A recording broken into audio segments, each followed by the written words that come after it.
आरो सबे प्रार्थना करूँ किसे जल्दी भले जाऊन। हमें भगवान की प्रार्थना करछूँ कंटा कर से जल्दी भले जीवे।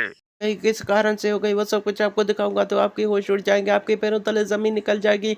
एक महान सिंगर जिसके गाने पूरी दुनिया आज्ञा मने आज मैं काम चोनी बर्ती बाबत टीके बागे चोनी बर्ती तो अपन मैंने सब जानी छन हेले गुटे कथा 4 दिन तल तक कार एक्सीडेंट हाइतिला बाकी यहाँ से हॉस्पिटल भर्ती अछन ताकर बहुत जगह खाने खबर है कितने लोग अछन जे यूट्यूब रे मारी गलान बोले ताकर वीडियो चाणु जना देखो ना गया। डॉक्टरों ने पूरी कोशिश की, लेकिन अब सूत्रों से सोशल मीडिया से न्यूज आ रही है कि ये महान सिंगर हमसे हमेशा के लिए बिछड़ गई। देख ली तो आज्ञा मने कहना जे तो लग के मारी दे छने मैंने जे मैं सकाल सकाल उठली देखली कि न्यूज में जाती चल कला तापर मैं अलगा वीडियो देख ले जेन के हॉस्पिटल रे भर्ती जन वाले देखा ले ये माने जी लगा के पूरा मारी देवे कहते लगा जनता कहू पूरा शहर का था नहीं बाल बुका।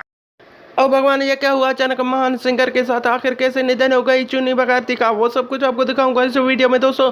दुखी से भी दुखी खबर है दोस्तों। काय बार हिसाब से मैंने गाड़ी से निकाल जोतले तकर ब्रेक फेल गला सामने ने गाड़ी पलेला ढारी मले जनता पूरा पीटी देला गाड़ी और धर बार किसी ना गया से पूरा हॉस्पिटल अचन भल अचन बे गाड़ी जा टकराई दूसरी गाड़ी से, चुनी को लगी शदीद चोटें। सो दोस्तों उसे तुरंत हॉस्पिटल ले जाया गया। डॉक्टर ने पूरी कोशिश की, लेकिन अब उनकी ताको बलांगीर हॉस्पिटल रखा है तकर कंडीशन खराब हवानो ताको बुल्ला हॉस्पिटल के रेफर कराई छे एबे तंकर कंडीशन बहुत बढ़िया छे आरो सबे प्रार्थना करूँ किसे जल्दी भले जाऊन। हमें भगवान की प्रार्थना करछूँ कंटा कर से जल्दी भले जीवे।